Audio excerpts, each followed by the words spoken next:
Okay, it's 6 o'clock. I'll call the meeting to order.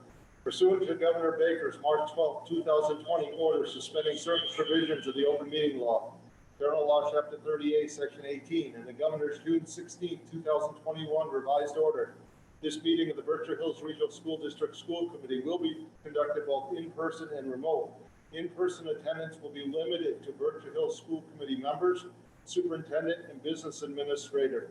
No in-person attendance of members of the public will be permitted at this time. However, the meeting may be accessed remotely through Zoom and or Facebook. Agenda items of those listed are those reasonably anticipated by the chair. Not all items listed may in fact be discussed. Those items not listed may be brought up for discussion to the extent permitted by law. This meeting is being recorded by CTSB and the school committee recorder and will be broadcast. Once transcribed, approved minutes will be made public and posted to our website. I'll start with a roll call. Ann Hutchinson. Aye. Jason St. Peter. Aye. John Stephen.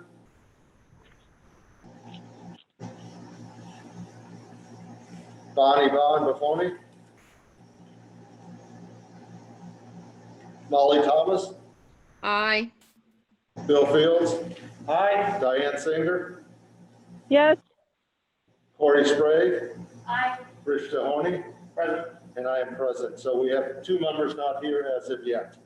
We'll turn it over for the superintendent's report. Okay, good evening, everybody. We're going to start with the good news, but John has a conflict, so I'm going to use my prerogative to have him go first, and then we'll go back to the good news. John has lots of good news. So I was hoping John would tell us a little bit about some of the stuff that happened over the summer, both from a kid's perspective and a staff perspective. So John, the floor is yours. Okay, thank you, Peter. Thank you, members of the school committee. I just want to share some of the learning that happened in Berkshire Hills this summer. I'll start with the students and I'll finish with the faculty. So students, we had dozens of students taking part in college courses for college credit this summer while still high school students. That's pretty awesome. We've received positive reports from the faculty that our Monument Mountain students were enthusiastic, engaged, and became important members of the student community, which is great to hear. The schools that they participated in were Bard, BCC, MCOA, and BYU Online, where some students actually also took credit recovery courses. So that's great. And then we expanded our Project Connection summer program this year, and we serviced over 200 students. 200 plus students participated. In our high school activities ranged from Spartan Fit, SAT prep, esports, jiu-jitsu, Amplify Massachusetts in partnership with Boston Music Project. Opian Labs, is that how I'm pronouncing it? Sorry. Opian I-Team, Opian Artists in Residence, and their media and journalism program. We had students engaged in paid internships around the community and at the school. We had one of those in particular was through Greenagers, where they improved, they're working on a campus improvement project. We also have students engaged in mentoring programs in school and the community. In our K-8 groups, we had a theme of Summer Olympics, and students participate in academic and cultural aspects of Summer Olympics. They were in a competition together, and unfortunately, I can't remember which group won. I think it was Ghana. Might have been Mexico. All right. And we had them engaged in social emotional learning activities. All students in K-4 received literacy instruction in the morning. They engaged in art, puppet making, swimming for the first and second graders, flying deer, which explored the natural environment of our campus, which is a great connection for kids. We had outdoor mindfulness program, hiking, language games, cooking, Project Sprout, engineering with Berkshire Museum, Berkshire Botanical Garden, and students researched and produced a brochure which compiled information on local food distribution and nutritional support programs. They as well packed over 100 bags a week for distribution to 100 food bags a week distribution of families in Berkshire Hills. Also, we'd like to thank our partners because this was a team effort, and some of them, not all, are listed here: Berkshire Museum, Berkshire Botanical Garden, Flying Deer, Greenagers, and Berkshire South Regional Community Center. Couldn't have done it without them. Thank you very much. So as we get to the teachers, I'm just going to rattle off a huge list. We had so many teachers who experienced such a difficult year, yet they spent the summer engaging in professional learning because they're good professionals. So the list begins with planning and assessing proficiencies, ready for rigor community of practice with the Bar Foundation, Ruler, which is a social emotional program we were creating to the entire district. Creating and facilitating professional learning groups, design instruction, fostering student engagement, self-paced modern classroom mentorship, teacher leadership trainings with grade school partnerships, designing a better advisory system, learning and leading for racial equity, International Student Voice Summit, SMARTS training, UDL trainings, ninth grade academy, ninth grade academy development. This group put in a ton of collaborative work together preparing for the ninth grade and their new academy system. We also had the Team 10 working and developing their academy. We had curriculum work across subject areas across all schools, MyCat planning, advisory development supported by Up for Learning, internship planning, AP training, externship through Berkshire County Regional Employment Board, coordinated program review preparation, life skills and therapeutic program development, self-paced curriculum development, Canvas champion through Berkshire Remote Learning Initiative, team and co-teaching, project-based learning, integrated units, and proficiency-based learning. And that just to name a few. Great. Any questions for John? It's a ton of info. It might be too soon to tell, but are there pieces that you know you want to keep and try to rerun next summer? We're still sort of in the evaluation phase right now. I can't say anything we want to add or leave behind. I can say anecdotally, reports from people participating in this program has been nothing but favorable and awesome. Great, thanks, Rich. Are there going to be plans to take some of those courses and run them during the year? Yes, the college level courses, yeah, we have partnerships with multiple area colleges near and far that students are engaged in dual enrollment programs this year. This is just the summer. We have many students engaged in dual enrollment and other programming at the college level. Okay, well, let me move on. It's interesting. I don't know why Molly's our only person on the screen. I'm trying to fix it. Do you have it on gallery? Well, it's on gallery, but it's not doing gallery. So I don't know. I know when people speak it off on our screens. Yeah, good. Can I just say the hiking program for the middle school? Program where they went out every day. Oh, great, thank you. Yeah. Appreciate it. That was great. Good. Okay, great. Well, thank you very much, John. Thank you very much. Yeah. So I think what I'd like to do now is jump back to the good news, and I'll say a couple things on a district level, and then we'll go building by building. Today was our what would be our annual faculty and staff breakfast, and a number of school committee members joined us, Bill and Corey.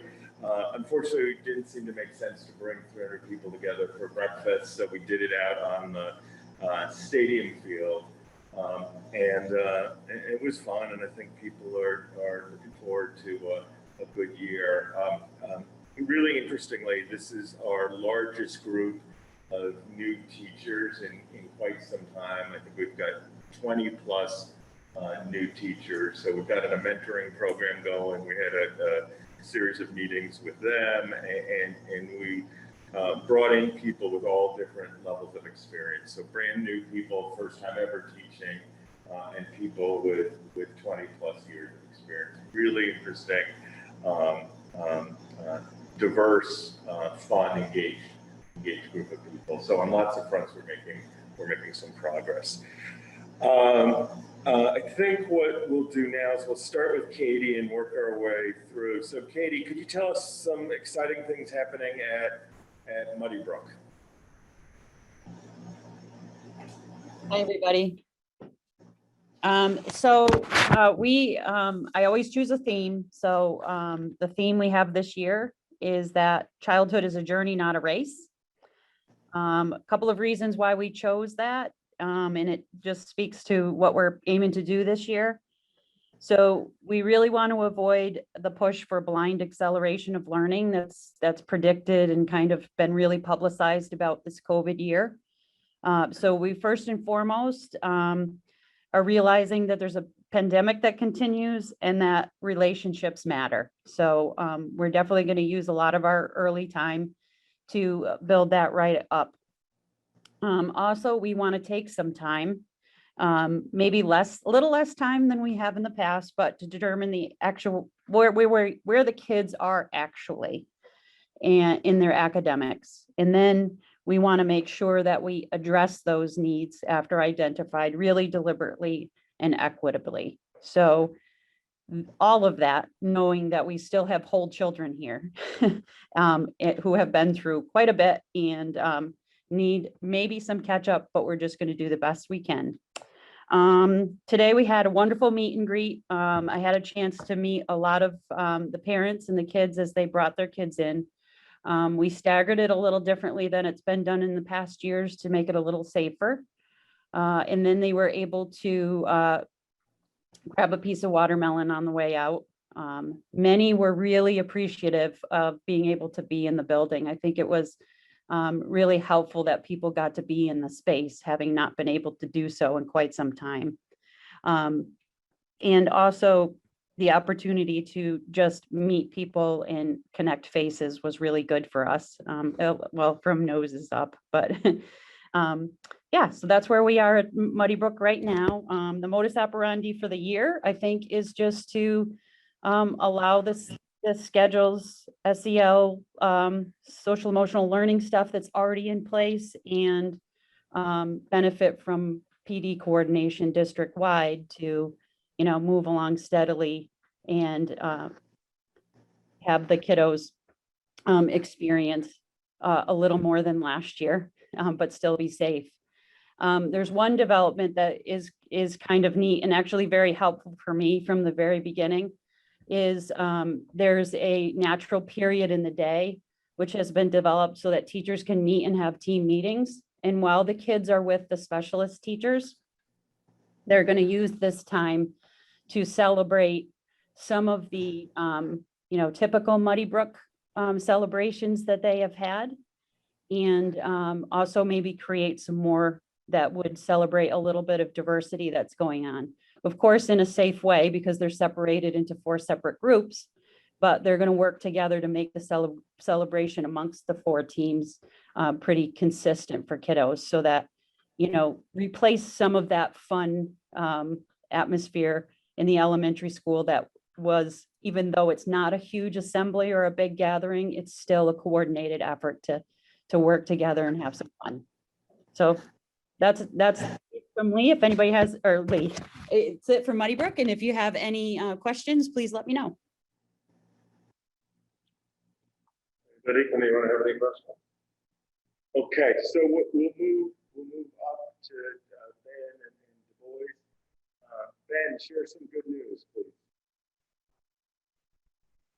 I think, Ben, you're muted. I am, because it's a Zoom meeting, so somebody has to say it.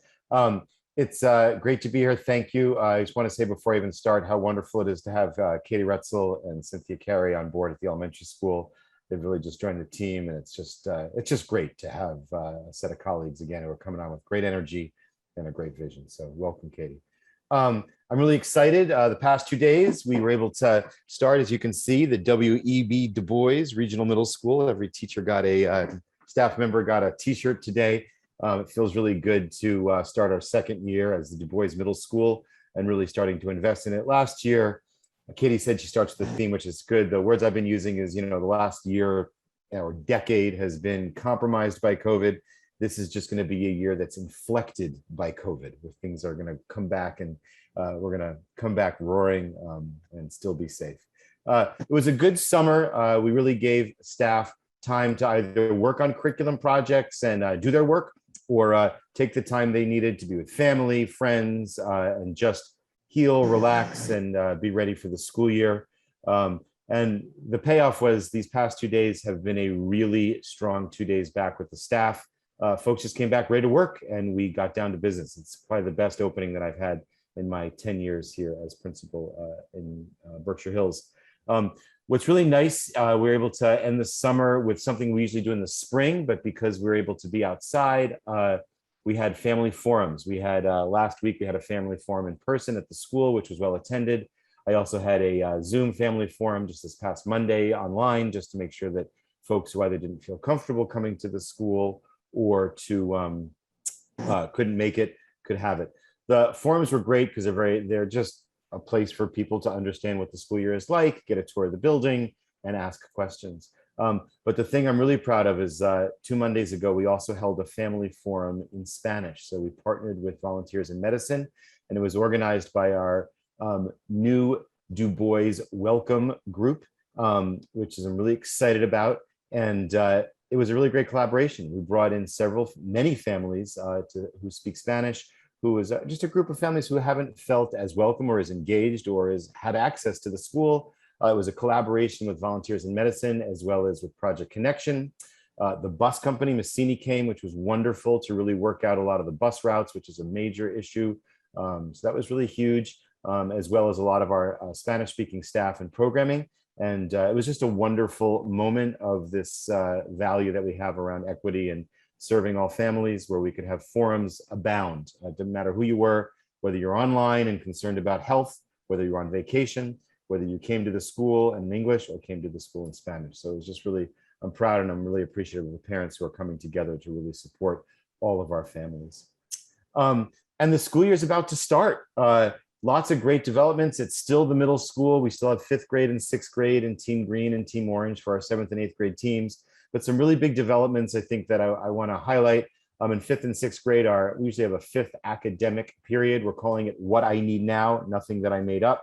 It's something that's a pretty classic construct across the country, but it's a period where students get what they need in the moment. And we're building executive skills and organization, which is really important early on in a middle school career, as well as getting the reading intervention and math intervention, or the reading, vocabulary, science, or math enrichment that they need.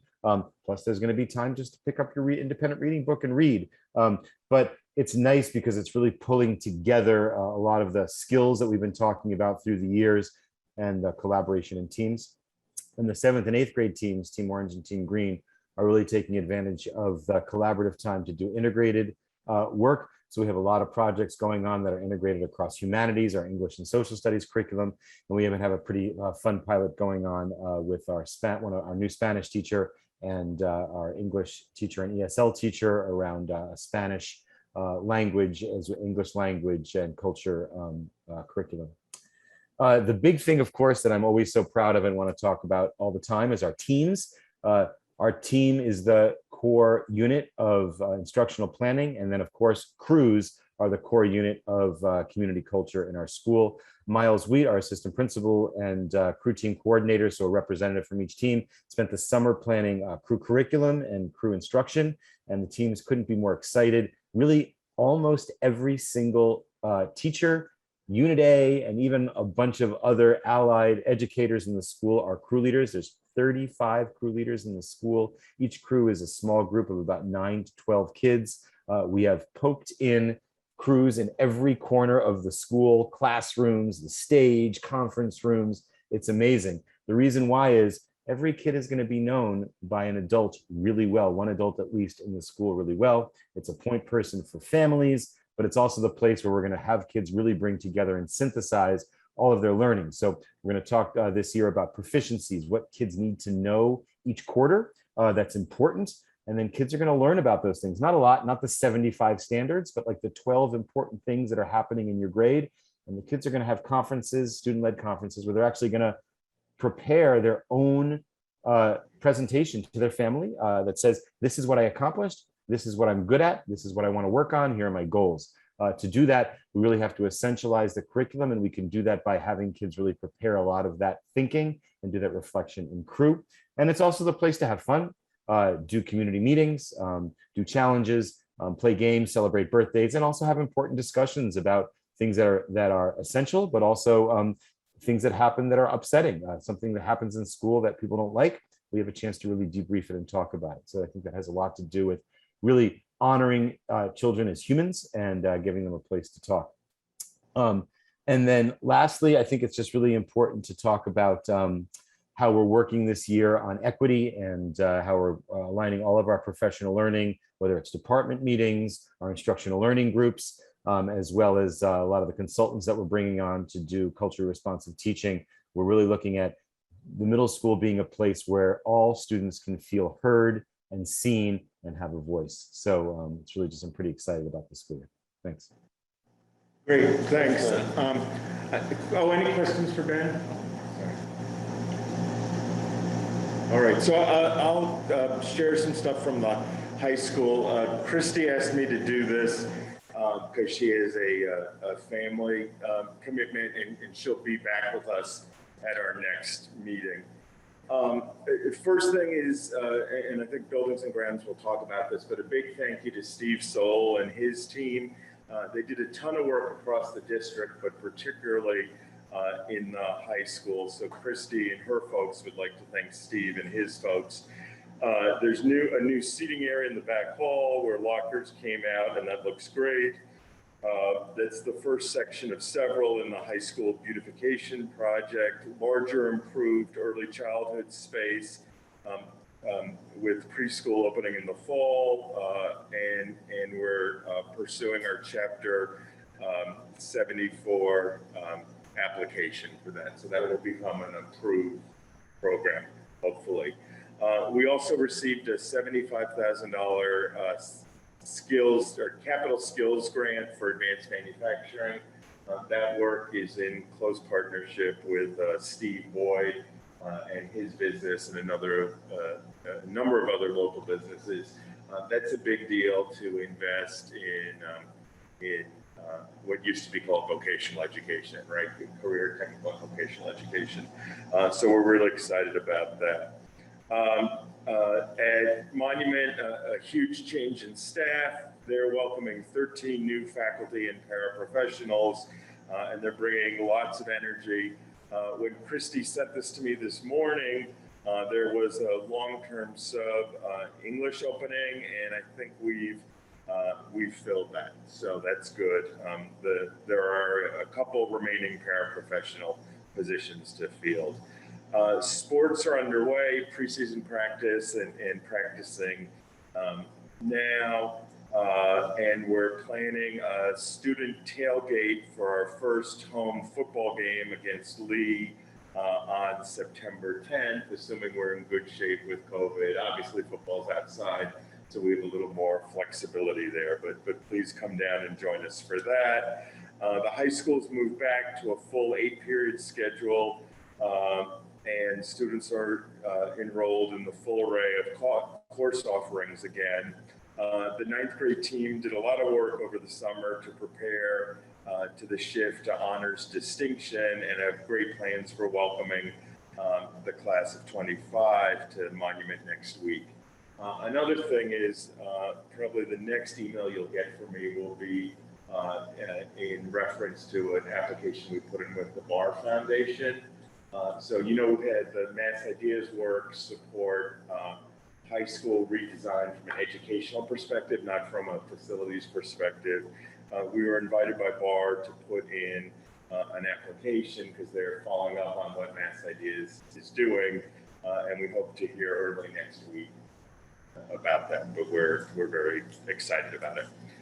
So that's some of what's going on at the high school. Any questions about any of that? Just a comment, with all the new hires, and it kind of got done a little bit this morning where Christy was giving a little bio on some of the new people, where they came from and stuff like that, and especially right now with everyone starting the school year open eyes only.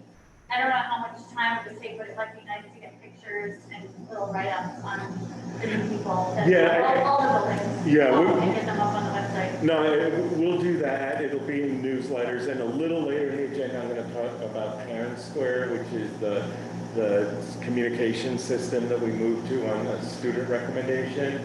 And I think we'll borrow some of what we've seen in other schools or colleges, where we'll take advantage of Instagram and Facebook and highlight maybe one teacher a day for the new teacher a day for the first month of school, and introduce them, at least electronically, to the product. Cool. And two things on the start of the sports that you mentioned. One is historically, Monument played Lee the last game of the football season, but I think it's great opening up at home. It would be every year, but against Lee. I think that creates a lot of energy and excitement. Not having it be the last game, I know, was kind of tradition that was lost a few years ago, but I think that's a really good move. goes up us in league. And secondly, as a parent who attended some of the parent meetings last week, we learned that many of our sports have now joined the Pioneer Valley Athletic Conference, which was news to me as a parent and a school committee member. I have a lot of strong opinions on it. I've heard a lot of strong opinions on it. I'd like to have some conversation at the school committee level of that at some point. I know it's not on the agenda tonight, but there are major concerns about whether this is in the best interest of our students. There's 4 o'clock games scheduled are 2 hours away. Parents can't attend. There's been no discussion with us about the impact on our transportation budget, so I think this should be put on the agenda for a future school. Yeah, on top of that, Rich, and I pointed out to you this morning, we voted a year ago to only play within Berkshire County because of COVID. We've never rescinded that vote.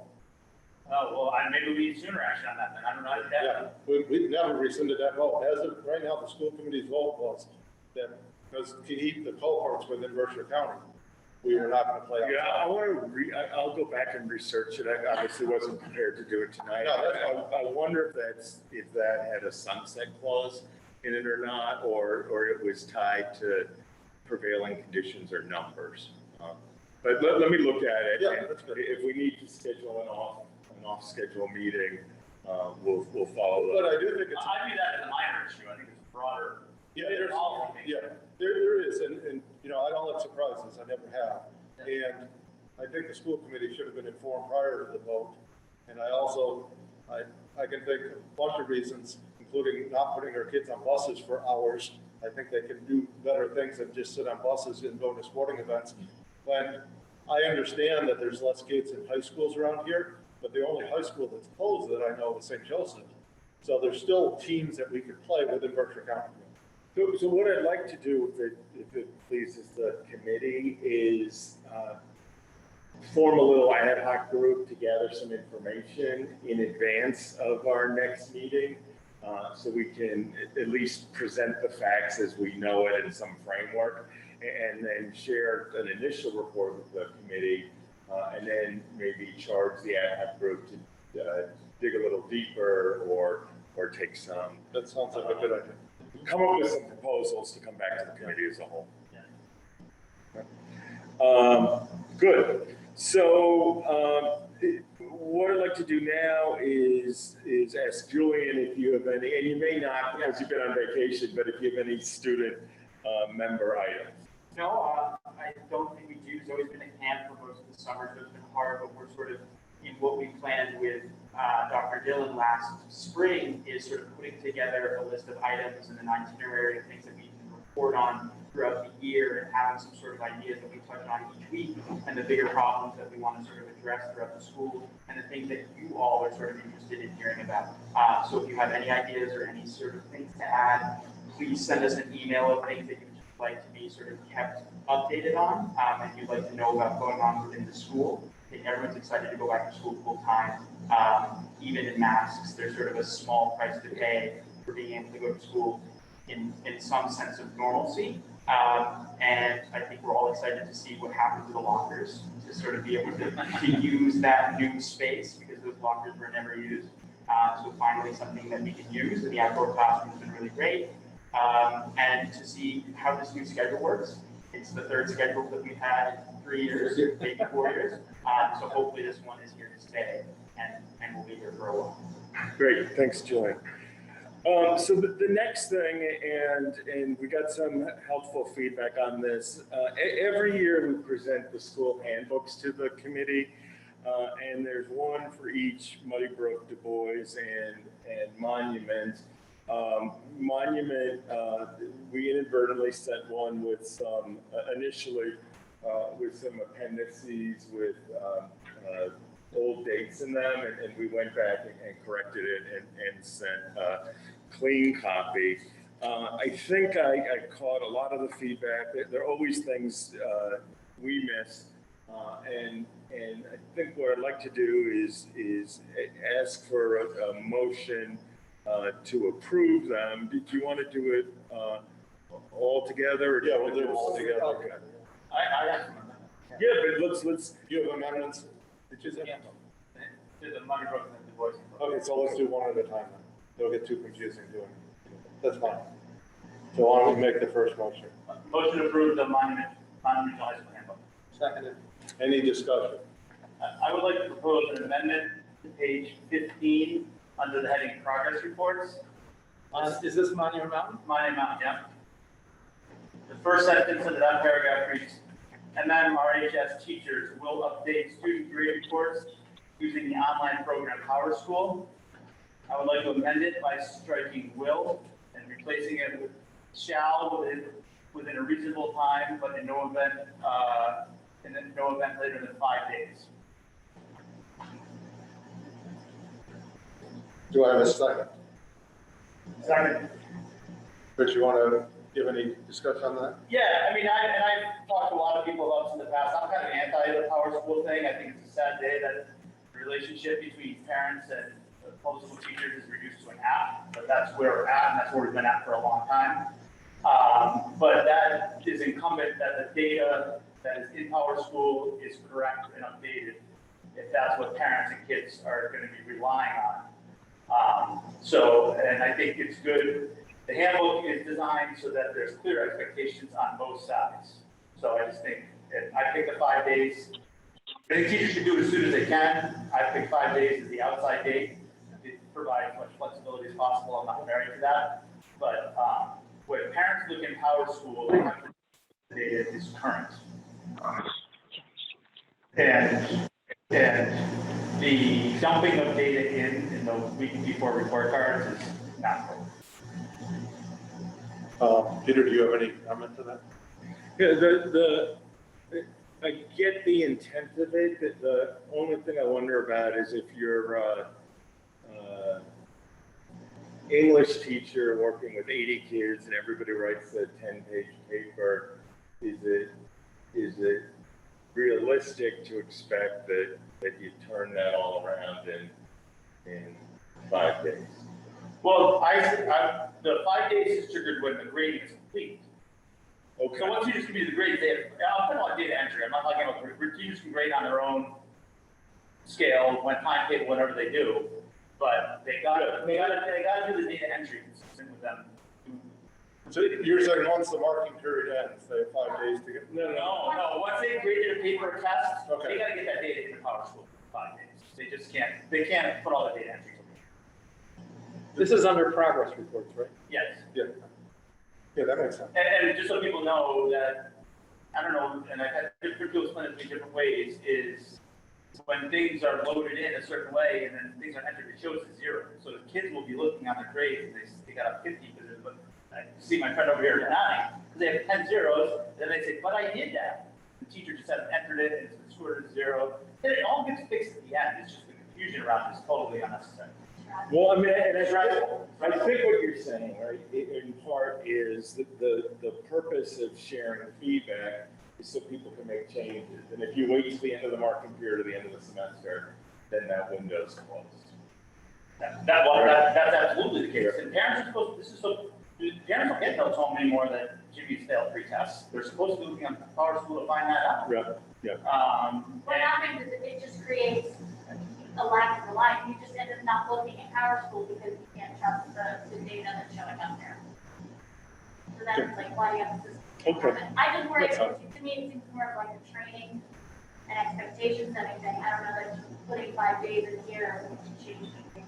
I just worry about. I hear what you're saying loud and clear, and I'll work with the principals and the teachers to move I this. agree with Cory. I don't like the idea of being a former teacher of it's got to be done. I would assume that as part of the professional responsibilities and duties of a teacher is that it would be done for parents, Rich. And if it's not, if That it's not after I happening, do a paper, like a set of classes, I sit down and put them all in. Yeah. And that should be part of the professional responsibility. It is, and it's in the job description, Yeah. and it's in other places, and we'll reinforce that. So, I could two proposals, but I'm going to. go ahead. Yeah, go ahead. Well, the other thing is, not all parents can check in Power School all the time, and I heard about a lot of kids who were failing, and the parents never knew it, never knew it. Now, did they not know it was going to check Power School, the Power, the teacher, and that's something for my kids. We took papers, all the grades in is very, like we talking about. So there's always, plus, there are parents out there who can't do Power. You know, we For just, a variety of reasons. right. So one cool thing that's in Power School is when I go into Power School and look up a kid and I've got like super fancy access, I can see when the student or the parent last checked, right? And there's some people who are like so on top of their compulsive, they check 4 times a day, and I feel badly for them. And then there's some people. I feel bad for the people who live with them. And then there's some people who never check or check once. So I think part of what I'm taking away from this is there's what you're recommending for this, but there's a much broader thing. If we're using Power School as one means of communication and we can see that people aren't receiving that message, then what other things can we do to connect with parents? And for some people, Power School might be great, but other people might benefit from a phone call or a letter or a email or any number of other things. So the other, I think what Rich though is saying, Rich, correct me if I'm wrong, but if the data going in isn't there, then no one do, it's a system that just can't be relied on. Yeah, no, I hear you, and the principals hear you too. We can work on this. So we have, So I have 2 options here, is I can withdraw the motion, or I can change it to take, I hear what Phil's saying too, on the, they say, the teachers shall update within a reasonable time, without a, you want to be on a reasonable time language, Yeah. strike the whole thing. Yeah, that's fine, Okay, that's fine.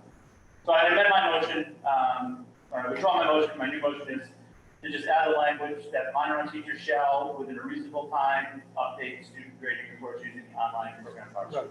I'll withdraw my second and then add the second. okay, so we have a motion and a second. Let's take a roll call vote on this one. Ian? Yeah, I just want to, I got one more question. So it says additional progress reports may be completed in order to keep the parents at any time.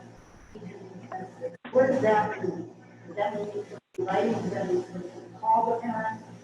What does that additional progress report refer to? Is that just there's a note on Power School? And I don't know how to get in my Power School, so I never saw it anyway. Yeah, I just think that it leaves open the door that it's not just Power School, that a teacher can do what we're talking about. Right?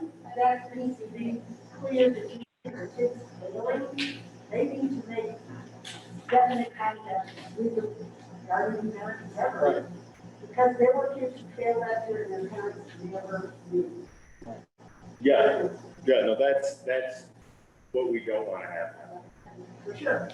So it's gotta be, everybody says they live, there's families out there who can't do Power School for whatever reason. And yeah, there are families who check for them today. Right. But that, I think that needs to be really clear all the way along with this, gotta be other kinds of.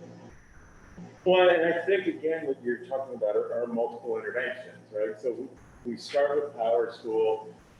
The best teachers also reach out to every one of their students' parents at the beginning of the year before things are great or terrible, and build a relationship, and then they continue to reach out during the year. And students who are doing work and moving forward need feedback, and students who aren't doing work and aren't moving forward need feedback too. I think, yeah, the only problem with that is like, you're right, but that's a good teacher, that's the perfect teacher. The point of this is to set a minimum for the teachers that might not be sort of what we would say an exemplar example. This sets the standard that all teachers are to follow. So I think it's important that that is brought up. And are we using Canvas as well this year? Because that brings in a whole other issue. It's like the syncing between the Canvas and the Power School.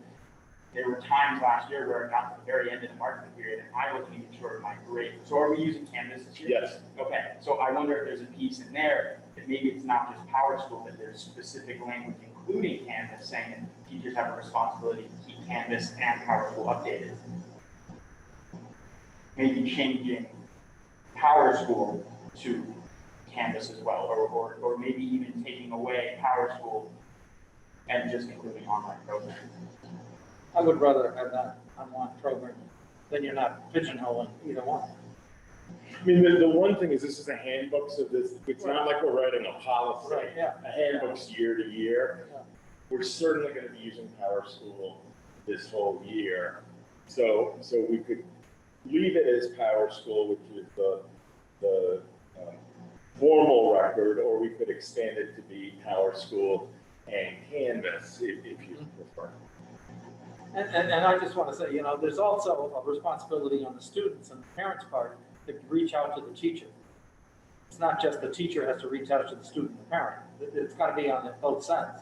Well, Hopefully that. But you can't rely on the student, that's the problem, you have the teacher, the parent, it's multifaceted, but the parent is watching it all the time, doesn't think anything's wrong. Because it's great, everything's going great, and then Well, 10 grades are loaded into the year, some that were 3 months old, and you found out they failed the test before. I mean, I'll tell you from personal experience, Yeah. I had a kid who in the middle school was grade drunk, 15 points. And there was no way of knowing that until the day before the grade came out. You can't do anything. You can't do anything. Okay. I had the exact same issue when my kids in middle school too, that there's nothing until the final report card, and all of a sudden there's all these things that were correctable early, we know different. I mean, so what's happening to us, I can imagine who else. Yeah, we're school committee members who are all. Back in the good old days, before data and computers and grading programs through this, we used to hand out warning notices and commendation notices whenever. I remember sending a warning notice out the third day of school that the kid I kicked out twice, he's failing. What are you going to do about it? So, I mean, I think there's a lot based on the individual teacher, and I think.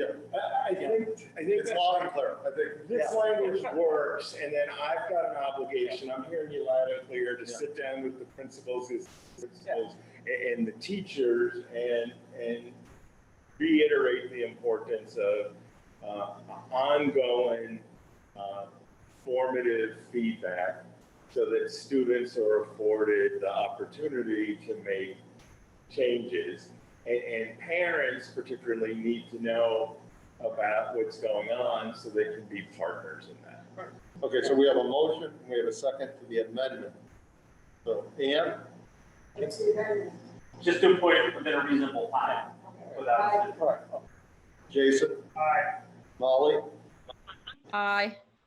Bill, Aye. Diane, Aye. Cory, Aye. Rich, Aye. and I, it's unanimous. Rich, you have other? Well, I was gonna just make a motion to, and I will tell you the language in the money book, or the Du Bois thing just reads a little differently. So we're still on monument, we're doing one at a time. Oh, I'm sorry, okay. I'm done. Okay, so we have a motion to approve the handbook as amended, and we have a second. Any other discussion? Hearing none, roll call vote. Ann? Jason? Aye. Molly? Aye. Bill? Aye. Diane? Aye. Cory? Aye. Rich? Aye. And I, it's unanimous. So the monument handbook is approved. Motion to approve the Du Bois Middle School. Seconded. Middle School handbook. I have a motion by Rich, a second by Bill. Amendment. I'd like to make an amendment on page 18 under Power School to add the following language. Teachers will update within a reasonable time student grade reports using the online program Power School. Just a clarifying question, where do you want that? It should be the last sentence of the paragraph. And can you just say it one more time? Sure, and I'm just pulling the language from that's in the other one. Yeah. Should be the same one. Yeah. Teachers will, within a reasonable time, update student grade reports using the online program Power School. Do I have a second? Second. Okay, so I have a second by Molly, a motion by Rich, and it's an amendment to the Du Bois handbook. Discussion. We may have discussed this to death, so. I know you like this. I'll save you the discussion, you like this. Roll call vote. Ann? Aye. Jason? Aye. Molly? Aye. Bill? Yes. Diane? Yes. Cory? Aye. Rich? Yes. And I, it's unanimous. Now back to the original motion, which is to approve the W.B. Du Bois Regional Middle School handbook. Do you have any other amendments? I do not. Anyone else? Hearing none, roll call vote. Ann? Jason? Aye. Molly? Aye. Bill? Yes. Diane? Yes. Cory? Aye. Rich? Yes. And I'm aye, it's unanimous. Now to Moneybrook. Motion to approve the Moneybrook Elementary School handbook. Seconded. A motion by Rich, second by Bill. Any amendments? Hearing none. Any discussion? Still hearing none. Roll call vote. Ann? Aye. Jason? Molly? Aye. Bill? Yes. Diane? Yes. Corey? Aye. Rich? Aye. And aye, it's unanimous.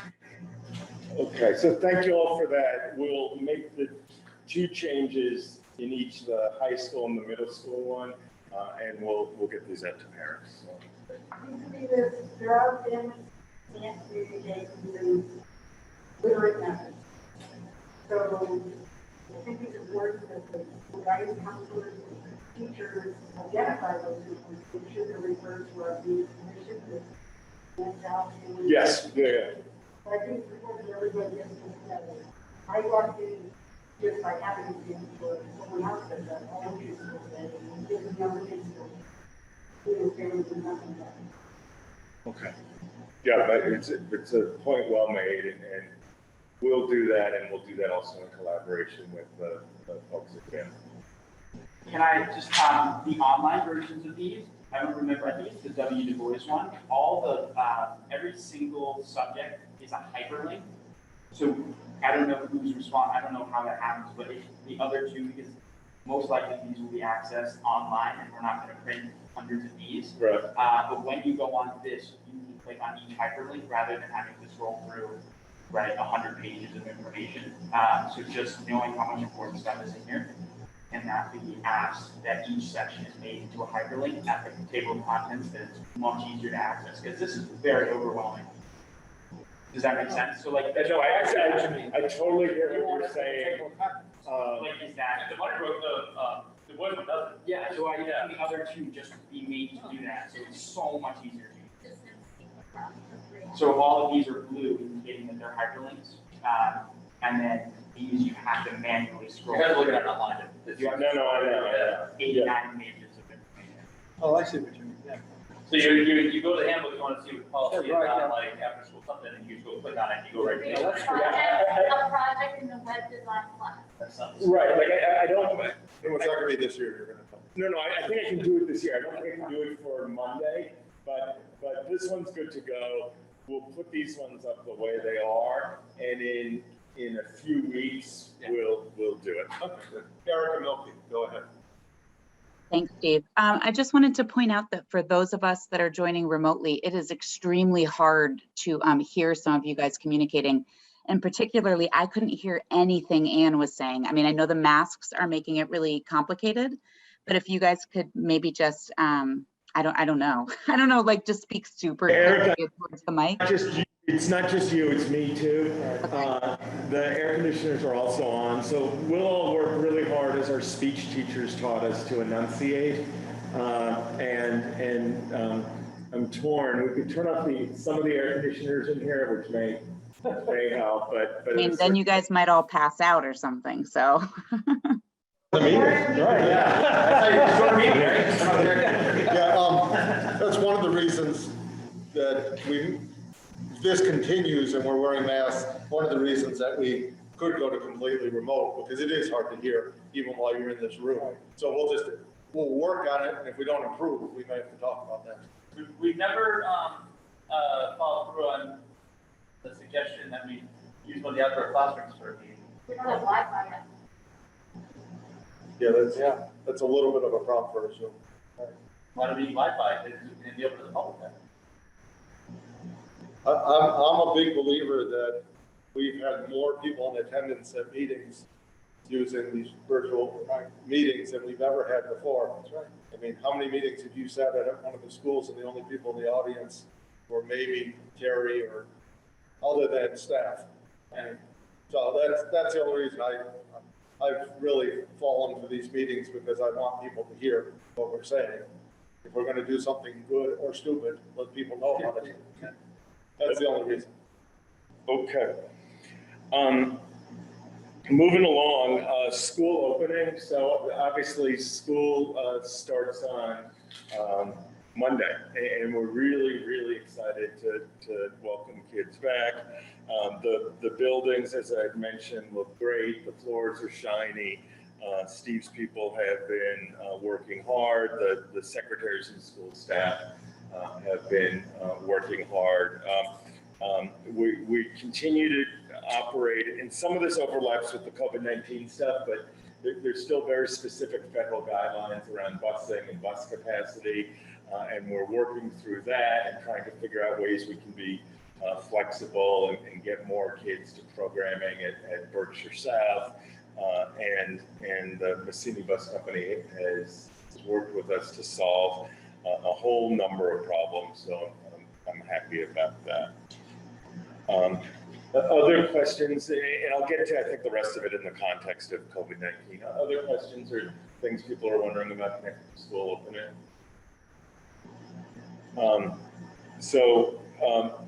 The summer professional development, John really addressed, but we're going to skip that.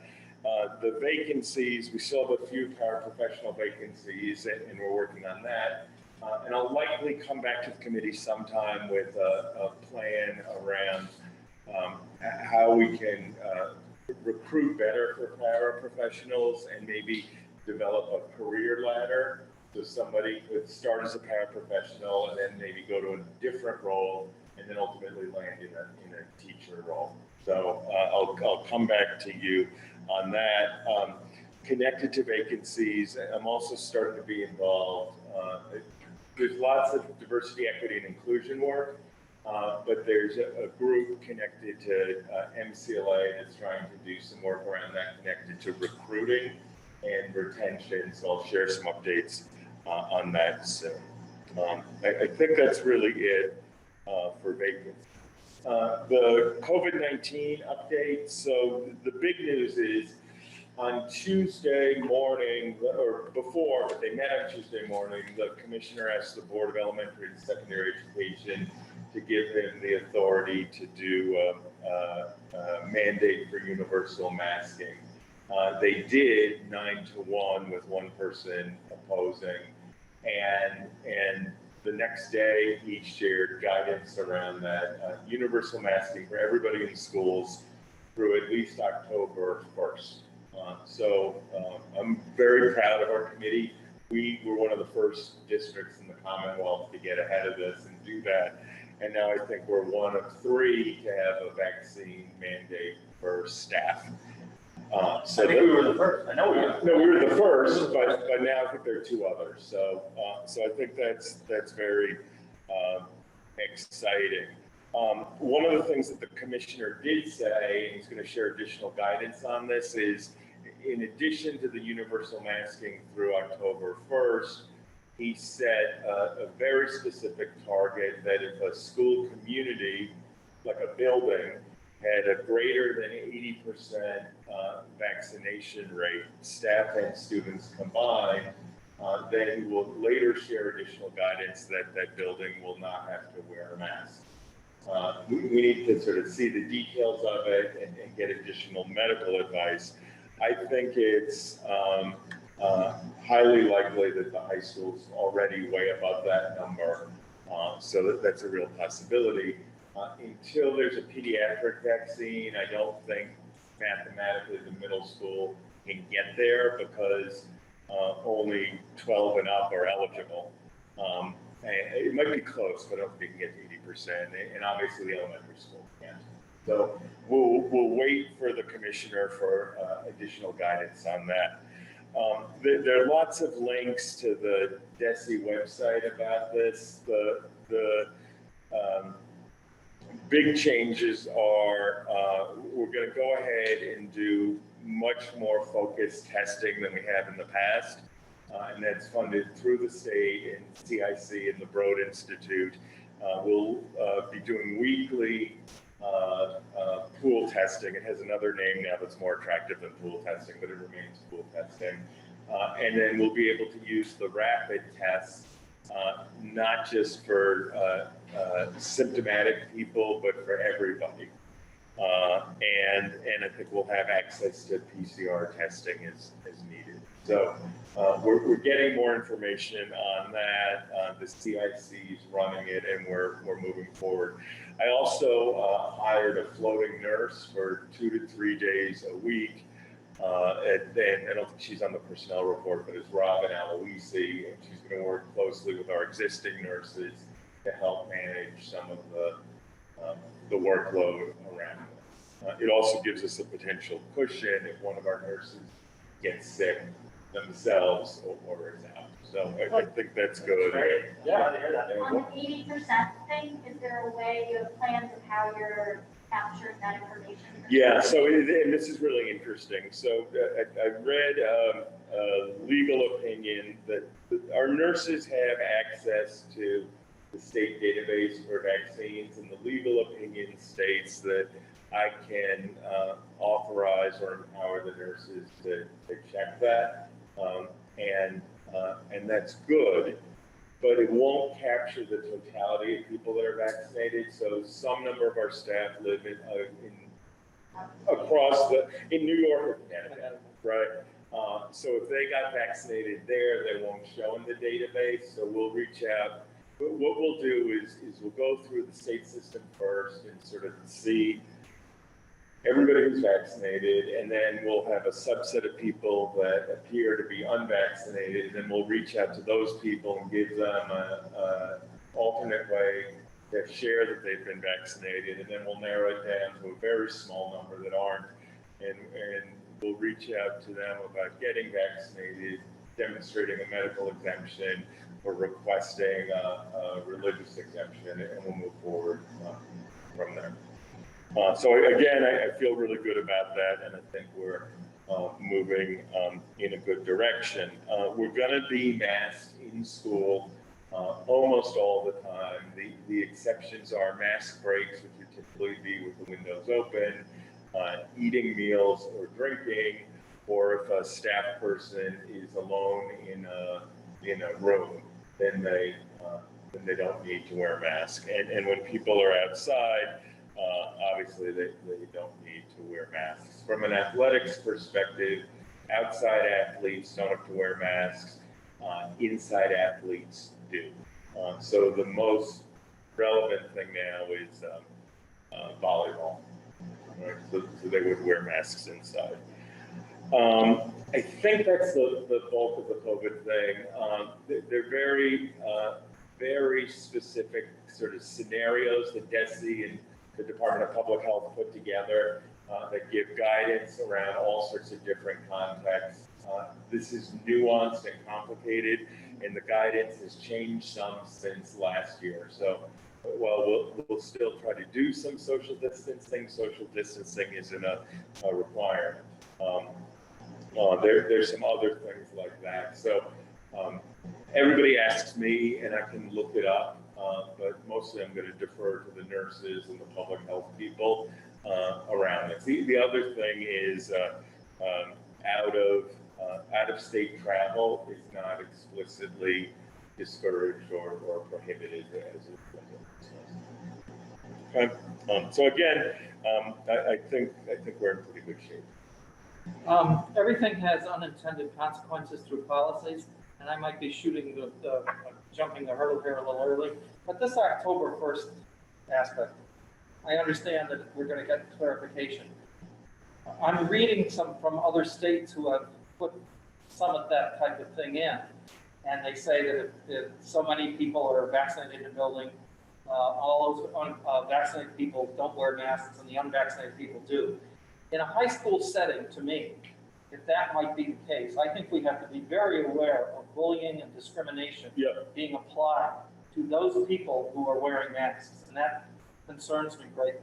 And I would hope that no matter what DESE does, as Corey had said earlier this summer, we want to be ahead, and we have been ahead of the curve, that we set a policy and say, well, we are very concerned about the effects of non-vaccinated students being picked on and being bullied and being made fun of by non-mask wearing personnel. Yeah, no. So I just want to raise doesn't sunset on October. Pardon me? No, our mask mandate doesn't sunset. Yeah, I was going to say. No, and I'm wondering, would it be possible that we just keep our mask mandate? It totally could be, and unless you take action, and not, we will.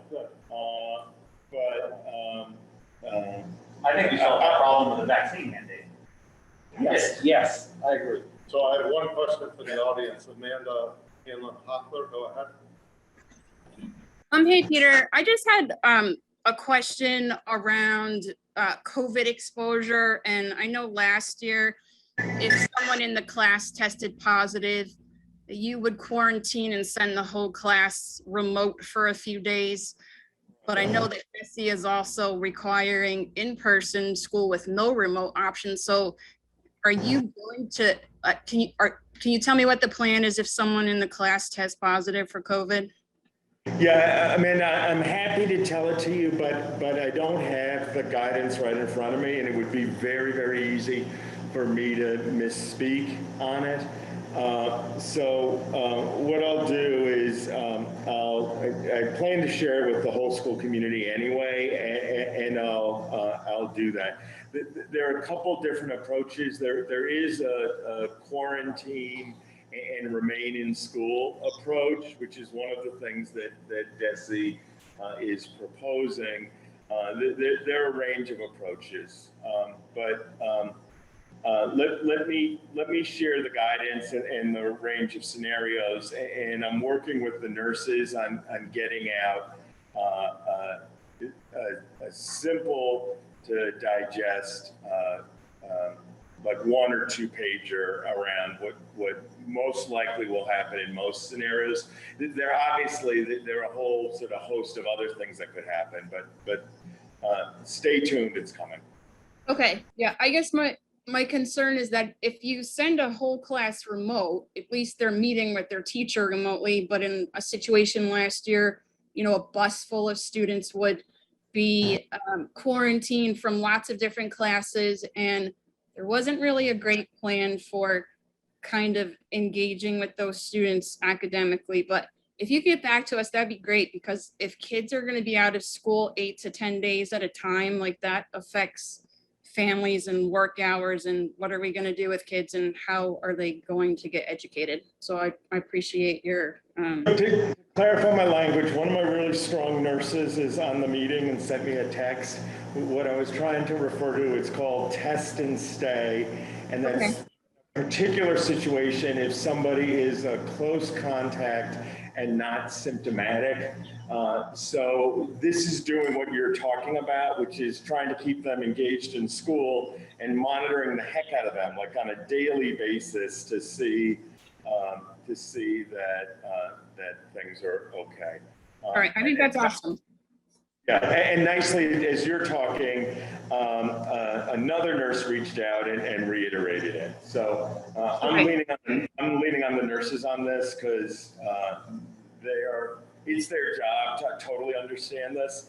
It's my job to understand it, but they're really good at implementing it. Right. So That sounds great. the goal in all of this is to try to keep kids in school as much as possible. And what you said before is worth restating, because I've had some calls about this. Is my child able to participate remotely? And what the commissioner decided is, with the exception of the online internet-based schools, the 2 for the state, and the little academy that Pittsfield and some other districts are running, students are not afforded the opportunity to do remote learning this year. Okay, which I think is good too, but I just kind of wanted to, I just wanted to know what was kind of different over last year. You know, things have changed a little bit, and just kind of curious. So yeah, if you're going to rapid test the kids every day and see if they can stay in school, I think that's a great plan. Right. Thanks, Amanda. Okay, great. I'm not seeing any other questions there. All right. So that's the COVID-19 thing. Let me give you a little update on Parent Square, and I talked about it a little bit before. When there's a snow day, when a bus is delayed, when something happens, I reach out to you through the school messenger, right? And you get a phone call. If I have something neat to share, I might put it up on Facebook or Instagram or on our website. we can do a better job of communicating, and we're really good at writing 8-page newsletters that are too content rich and that are hard for people to get through. So we're going to try to break things up better into more digestible chunks that we're sharing 1 or 2 ideas at a time, maybe more frequently, and then those ideas would go to multiple places. So probably nobody over 20 looks at Facebook at all, right? And Facebook is the domain of the school committee members and people older, and younger people are looking at Instagram or Twitter or Snapchat or any number of other things. We're going to use Parent Square as a central place to send communications from. We purchased it. It was not particularly expensive. And in doing so, we canceled subscriptions to all these other things. School Messenger's one, Constant Contact was another. There are a few others, right? So we're using one aligned system. We're just starting to figure out how to use it. This came to us on the recommendation of students from the high school. The YATS group pushed for this really hard. They researched it, found it out, found a number of other schools that are doing it. So we did what we should do. We listened to the students, purchased it, and are moving it forward. So you put your information into this and it disseminates it to all the other places? Yeah, yeah, which I think should be a huge time saver. And then we have aspirations of, right now, like I share a lot of information. Doreen, my secretary, shares a lot of information. Tom Roy at the high school disseminates a lot of information. The principals do, the school-based secretaries do, and we think we can have some criteria around the way we message things and then get a lot more information out. So I'm excited about this. So stay tuned, some interesting things should happen there. And as I mentioned before, this might be the great way to introduce the 20 new teachers and the 10 new paras, right? And then when you bump into somebody at Price Chopper, you know who they are. So the last one, I think on my part of the agenda, is a little update on the high school intersection and what's going on with the Mass DOT, right? And the DOT is the Department of Transportation. A few weeks ago, we had a very positive meeting with people from the DOT, from the Great Barrington Police Chief, the Highway Superintendent, Adam Hines and Smitty Pignatelli joined us. Steve Bannon was there in both roles, school committee chair and select board chair. Lee Davis joined us. And then 3 people from the Lenox office of the Mass DOT and 1 person from the Boston office. So for those who haven't been part of this conversation, we have concerns with the entrance and exit to Monument. And the particular concern is when mostly students, but for that matter, all of us, are leaving the high school and turning left onto Route 7 going south. There have been a number of accidents, some serious there, and a number of smaller ones, right? You just go by and you see the signs on that island and they're twisted and mangled, and that's representative of what's going on there. And I think the hardest part of turning left there is because there's a right lane going north to come into the school. If there's a car in the turning lane and there's a car behind the turning lane, unless you're a really experienced driver, it's hard to see the car behind the car in the turning lane. And I think that's been the tension. It's also a hard place for buses to get in and out. For years, the police department shared a detail there. It's a tough place to be a police officer, dangerous. So we asked for several times an additional stoplight there. And for a variety of reasons, the DOT is not willing to do that. Some's tied to data, right? So they justify additional stoplights based on accidents. Some's probably tied to cost and other things. We've been meeting with them for the 12 years I've been here, and probably for 30 years before that. The likely best solution, long-term solution, is to run an additional driveway out of the high school somewhere past the greenhouse onto Monument Valley Road, right? And that's the long-term fix for that. And if we were able to do a high school project, we would include that in the high school project. It probably doesn't make sense to do that separately from a high school project. So we explored a range of other possibilities with the DOT, and we had a number of requests, and they've had some. Historically, they put in more flashing lights, they put in more signage, they've written school on Route 7 on both sides. And now they're willing to do a couple other things. So they're doing design work and will likely change the right turning lane to make it safer. And I know probably, Bill, when you were here, it was what it was, and then they changed it this way to make it safer. Now they're gonna change it again to make it even safer than what they did. So that's one piece of it. They may put some additional yellow like barriers between the two, and that's another piece of it. The really interesting thing that they've proposed is a relatively new technology that's called the early conflict warning system. Or incident. No one in this room knows the difference. Right. And what this does is twofold.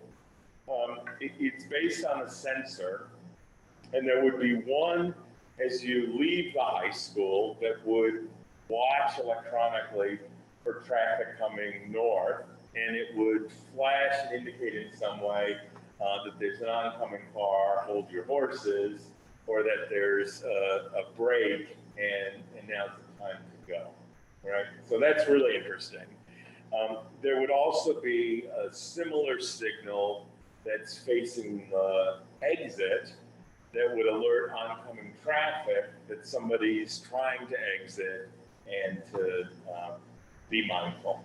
This is a system that's used throughout the country. It's not been used in Massachusetts before, as we understand it. Right. And the last time we talked to them, they were reluctant because they hadn't used it. Now there's enough data that it seems to be very effective. So we're gonna try it, right? And I'm really excited that they went this far and we're so creative around the thing. So hopefully the combination of reworking the entrance and the right turn lane, some additional signage, this early detection warning system will make things better, and we'll continue. I don't know if you saw the high school video, which is like driving 101 and how to get out of the driveway. But we'll continue to do an education piece, and all those pieces together should continue to make it better. And So the same thing happens when you're trying to turn left coming out of the high school. There's people coming driving south on 7. The same thing happens. They have a turn lane. If you somebody in the turn lane and somebody comes behind them, right, depending on you watching here, you don't realize, right, this guy stopped for you. So you can pull out this way. yeah. It works both ways. Right? Yeah, no, I hear you. I'll go back to them around that. That's been, I think all the accidents have been connected to going south. Yeah, going south, that's the way we're going. Yeah, no, I hear what you're saying. The other, Or is this one actually making a left and have a right way? But the student was going south.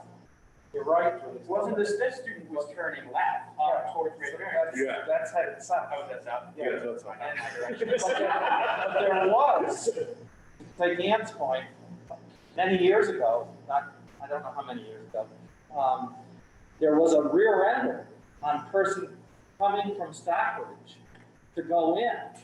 And that's very confusing. I did it yesterday, and thank God I know that there's it's the third one in to go left. I see it in vision, that sign is like this, that tells you to go around the island. Yeah. You cannot see it until you're almost on it. And I could envision, thank God it's never happened yet, somebody misconstruing that and going in the second exit and someone's going out. Yeah. So they did talk to us also about helping us look at redesigning the islands. right. And then there's a third thing that we've been looking at internally, which is extending much less traffic goes north to Stockbridge than goes south. But we do create a bottleneck when people are backed up trying to get out, and it would be easy to go north, but you can't go south. So the people going south hold up the cars going north. We may be able to extend the driveway slightly so that bottleneck doesn't happen and the folks going to Stockbridge can get out more easily. Are we still pursuing the plan where the kids get dropped off and then walk up the hill? We are still doing that. Okay, good. So that's in the morning, and that reduces a lot of cars in the morning. So I know not everybody loves walking up the hill, but It's good exercise. I think except on the really rainy days, if we had too many of it's okay. Is there a cost associated or that we'll have to cover associated with the signs and the painting and all the new additions to this new fancy warning system? There's nothing that we'll have to pay for? All covered by the DOT? That's my understanding. Okay. If we do the north exit to Stockbridge, I think that's on us, but all the other stuff, the DOT is. And it's obviously passed, but I don't know if it was applicable, but was this included in the MSBA grant as like a downfall of our school building and our grounds? We mentioned it in passing, but it's not reimbursable from the MSBA's perspective. We would just include it in the project because it's simpler, it's part of the whole project, but it's not going to be An reimbursable. additional need is the sort of the safety and the dangers that our school presents. And one of the things, and the DOT was nice about this, we asked them to write a letter on our behalf to the MSBA, articulating this as part of an important part of a reason to do the project. So they agreed to do that, and we'll share that. Right, I don't think that in of itself is going to push our project over the top, but it Can't hurt. Right, it can't hurt. So that's the update on that. Does anybody on the call have any questions about it? I think I got to most of the detail. If it's useful and the school committee wants me to invite somebody from the DOT to share updates on it, I could, but I think probably their time is better spent moving the work forward. And then we could talk about it with them later when it's largely done. Did they give you a timetable to go in? So it might take a few years. No, it's surprisingly, I drove the other day, they were out there surveying, so. And I signed off on a document. There's like a formal thing where they need me to sign off on a document so they can be on our land and look at things and doing that. And I did that a week ago. So I think things are, I think we're talking months, not years. Yeah, it's surprisingly there. I don't want to kick a dead horse here, But you're going. can I bring up, I still think, I'm thinking all these things as Peter was talking, driving out, people coming in. Why can't a red light solve all of these problems? Am I missing something? So Bill, I sat through hundreds of these meetings, almost literally. We ain't got a light. This is the most receptive the state's been. Say thank you, and we'll see. I think we should say thank you to the state. I think we should thank you to Peter, Steve, and Lee Davis, who have been banging their heads against this wall for a long time. I think It just seems, it's so idiot. Well, it's I mean, they have the reasons. We may not agree with them, Okay. but they have the reasons. And I won't kick the dead. they're the experts, and they were very receptive to us. They were very nice. Yeah. I'm almost tempted to invite you to the next meeting. I don't think I can hear the answers one more time. Francesca's a very nice person. She said no about 4 times to a light.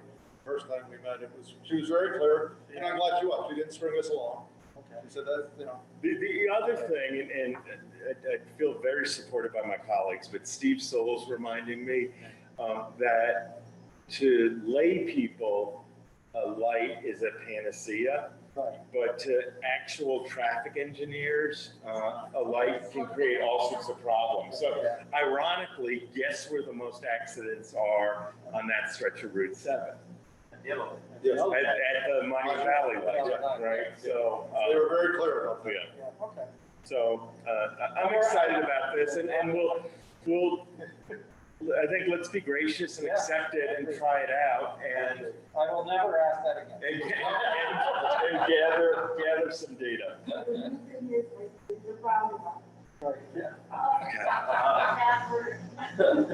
Okay. Steve loves on about these, put them all over there. We did hear, you know what's funny, I didn't quite hear you now, I'm figuring out what you said. We did have a conversation about a roundabout, and that's like a $2 million date, and we could do it, and it might actually solve all our problems, but I don't know if our community is ready for the one roundabout, yet alone two. Let's move ahead to subcommittee reports. Policy is not met. Buildings and grounds. I know you met last Yes, night. we did. We met last night. I'll talk a little loud here. Yeah, please. Best I can. Yeah, we had a great meeting. We met at the high school and then toured the tennis courts, one on our agenda. Last year, there's 7 tennis courts. Courts 1 through 3 were cracks were fixed. This coming year, 4 through 7 are going to be fixed, but it's getting to the point, unfortunately, sooner rather than later, where just patching these cracks is going to do it, and it's going to be a relatively big ticket item to dig up the courts and redo them proper way, which will give us 10, 15 years of nice new courts. So again, nothing in the immediate future, but just something that in anywhere from 3 to 5 years, at some point down the line, that's going to be an issue for us. I'd just like to add that Paul Gibbons was there, brief us on the history since he was there from the beginning in school centers involvement, as well as the Berkshire Hills Tennis Association. So that was nice to tour those and see those firsthand for all of us. Then we actually moved on to the Collateral building, which is the building in front of the tennis court right on Route 7. Toured that. Main reason was our insurance will not insure that building anymore until a new roof is on. They deemed it unacceptable. And Steve Soul mentioned that we can go without insurance and the building's lost and we just wouldn't get anything for it. But it's not in the best shape, it's not in horrible shape. But we toured that and it actually looks better inside than most of us were expecting. So I think it is salvageable if we want to. But if we want to insure, Steve got a couple estimates around $18,000 for a new roof on it. But when that goes out, if and when that goes out, that might change. So that's something, again, short term, we either have to decide don't do a roof and have no insurance, or put a roof on it and get it insured. Are you confident that number? Not a big house. Well, people were up, but I guess with the way any home repairs are going these days, those are the 2 quotes we got, but I think You probably have to take the layer, the plywood all off. Strip it down. Yeah, you have to strip it down. Jason, I thought there was a third option, which is between doing a new roof or having it not insured, that we may be able to get some guidance from the building inspector and then appeal back to the insurance company. Okay. So that's what I thought was the third option. Gotcha. Well, what it does, it brings forth, that's known as the Borgness House for a long time, and we used it for the collaborative and had a lot of meetings there. I think before we spend $18,000 or any money on it, we have to decide we spend $18,000 and 3 years from now, the school committee decides to rip it down. That'd be somewhat embarrassing. So I think we have to decide what's the future of that building. And as also the farmhouse, I said to Bill earlier, we also have the farmhouse that we've not done it. The one on Mine Road. Yes, Yeah. yeah, I mean, we have 2 buildings that, we just have to decide. It hasn't been an urgency, but as they need repairs, there's gonna be emergency. Yeah, I wonder, do we need a dormitory for new teachers? Airbnb. Right, Yeah. and then we could rent it out in the summertime. Yeah, I would do a Berkshire housing out for teachers. We tried to make the farmhouse the district offices, Right, but at the time, that was over $1 million. probably double. Probably double. Wasn't the Oregon's house in district offices at one time? No, No. collaborative. We had classes. What was like kind of the house in high school? Collaborative. The collaborative was there. I don't think like- And then before then, I'm trying to think, the district offices used to be in Housatonic. And then they were here too. Yeah, but they were on the top floor of Housatonic, then they took the whole building, and then they came here. That's my history. All right, so after we toured the Clock building, then proceeded actually up to the high school and got a good tour of the backside of the high school, went up to the outdoor classroom and got to experience that firsthand. At that point, Steve kind of went over all this different summer work he's been doing in his crew. I know Peter touched on it, and Christie as well, but just like what a great job Steve and his crew have done getting building and facilities up and stuff as hard as they can this summer. And specifically the high school, there was a couple little patch paving jobs he did from bus traffic and also places to park two vans. Inside, 2 banks of lockers have been removed. Unfortunately, like many things these days, due to the steel shortage, the new lockers that are going to replace some of those haven't come in yet. He's hoping they're going to break them come in, but even without those, the area has been redesigned and the couches and different sitting areas in there. So looking forward to getting in there, looking at that, and seeing how that's progressing. The nurses station has been improved, like we I think earlier that did that done. Each wing of rooms changes, 2 spaces in 1, etc. The heating system in the H wing actually was updated. That was broken to the point where parts are obsolete, so we have digital control just in that building, which actually did a test run to see how that works and be able to use not just in the high school but in the elementary, middle school. Those are getting close to 20 years old now. Down the road. Finally, the high school, fortunately, both boilers are working, so this winter, if we get a cold winter, we should be in good shape. Middle school, the heat pump replacement has been going well. We got the new control board in, so we started to replace those, like 63 or whatever, a couple of a year. Be seamless and going to the new control board. The outdoor classrooms will be starting next week. That school as well. All the schools, mowing has been the rain and grass running. It's been spraying every day. It's been more of a problem, but he's been doing a great job keeping up with that. Also, the grounds. We might have touched on this last week. The grubs have been a real problem in all schools, especially the high school. It's actually getting a major problem with some of the athletic fields.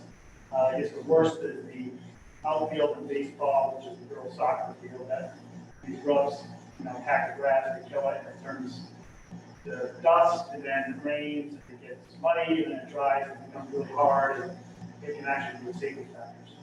Unfortunately, the problem is that the only way to get rid of these grubs is to spray for them, and you can only spray for them when they're close to the surface, which is, a couple weeks, I guess, in October, and a couple weeks in May, which is, when the height of our spring and fall sports season. So going forward, we're going to have to try to find a plan with Carl to attack these grubs, spraying, but also be able to keep all our sports functioning the way they should. So that's upcoming. The elementary school, everything's going well there. Again, that gets a lot of wear and tear because it's being used 12 months of the year through project connection on it as well.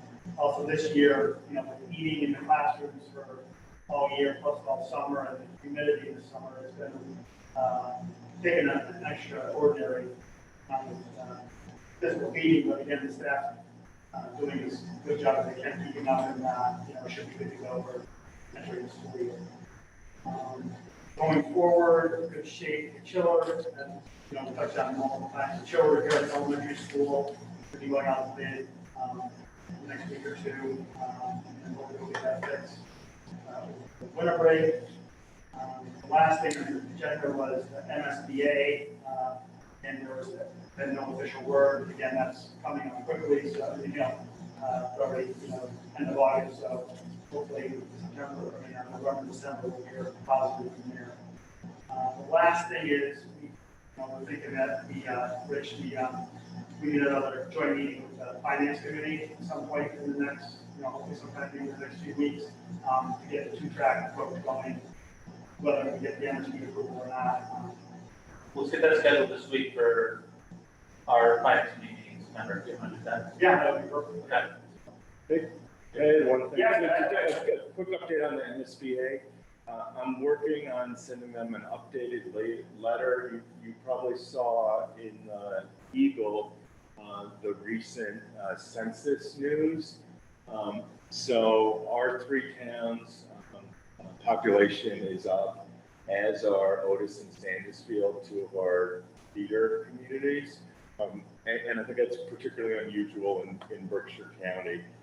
So I want to draw that to their attention. There's also been some articles around sort of the COVID bump in South County and how and that is after the census data was collected, right? But a number of more people have moved in. We always share our enrollment numbers after October 1st, but I had the principals work with me to do a quick count, and as a district, we're up 60 plus students from last year, and which is a really big deal, right? And it may end up being more, it may be 70 when we get to October 1st. So I'm including that. And then obviously the capital skills grant around vocational ed is an important piece of our vision. And then there's some remarkable news about the additional revenue to the town of Great Barrington tied to the marijuana sales. So that gives Great Barrington a greater financial cushion. So that's important. And probably by the time I finish my note to the MSBA, I'll also be able to include, or hopefully be able to include, some good news about BAR. So I keep reaching out, keep pressing why the time is right. Yeah, that Berkshire Eagle article, when you go online, they have an interactive map on there. It's our 3 towns and the other 2 feeder projects, we're the only ones that grew over the last 10 years. It's amazing. It is. Anybody else I know a lot of you were at the meeting, is there anything else, anyone else wanted to add it? We didn't visit it, but we talked about the track. Yeah, sure. Oh, correct. Just that like neat. Yeah, it's similar to that tennis courts, the company that repairs the track also actually does the tennis courts, and it can only be repainted and patched so many times, and they said they can do it one more time and get about 3 more years out of it. At that point, they're gonna have, not redo the whole track, but actually have to pull up the rubber that's on top of the blacktop. They're pretty certain that the blacktop's gonna be okay, but just have to pull up that rubber, reapply it again. I think it's been done, I think he said like 3 or 4 times. 3 times since, schools have opened, so that's something else that's not in the immediate future, but in the near future. That goes to the file too of stuff. I mean, I don't know what we're gonna do in the field in the event of a high school project, but I would be advocating for that to be the stadium field being converted to a turf field. Let's get accepted. No more controversy. Just for the sake of accuracy, offices for the school were in this building on the top floor. Then they went to Lusitano and then came back here. Great. That's my timeline. I'll stick to it. Anyone have any other questions for Jason? Ann, anything on superintendent's evaluation? Technology has not met. Finance will meet, has not, and nothing on district consolidation and sharing. Peter, personnel reports, anything to add? No, I mean, I'm super excited about the new people as they come in. There's a little bit of game of musical chairs. We're picking up some people, we're losing a couple people, but nothing dramatic, and some summer appointments from work people did over the summer. And I particularly like to thank the people. This was a hard year to work in the summer coming off COVID, and a lot of people put in a lot of good work with young people, so I'd like to thank them for that. Any old or new business before the committee? Any public comment? Yes, there are. Just state your name and address, and you have 3 minutes. Yeah, Steve, we've received some communications from this particular speaker. And a couple of months ago, you very eloquently kind of laid out the parameters of the public comment period, how it's supposed to be used, and it's supposed to be non-divisive and productive. And I think we all anticipate that what we're about to hear is the use of this forum to propagate an absurd disinformation campaign that's been trolling on social media for a year.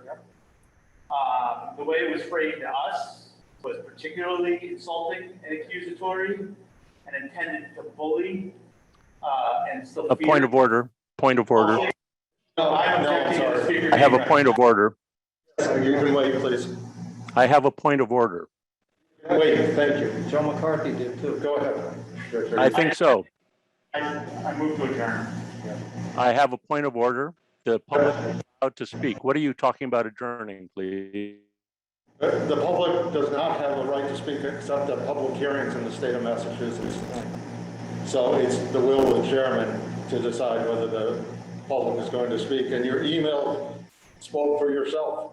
And actually, besides that, we are under state order now to Mass, so. As a citizen, I have a right to speak for 3 You do minutes. not, only at public hearings. The will of the chair otherwise. So I have a motion to adjourn. I can't ignore a motion. Do I have a second? Seconded. It's a roll call vote. Ann? Aye. Jason? No. Molly? Aye. Bill? Yes. Diane? Yes. Cory? Aye. Rich? Aye. And I, it's a 7-1 vote to adjourn. Thank you very much.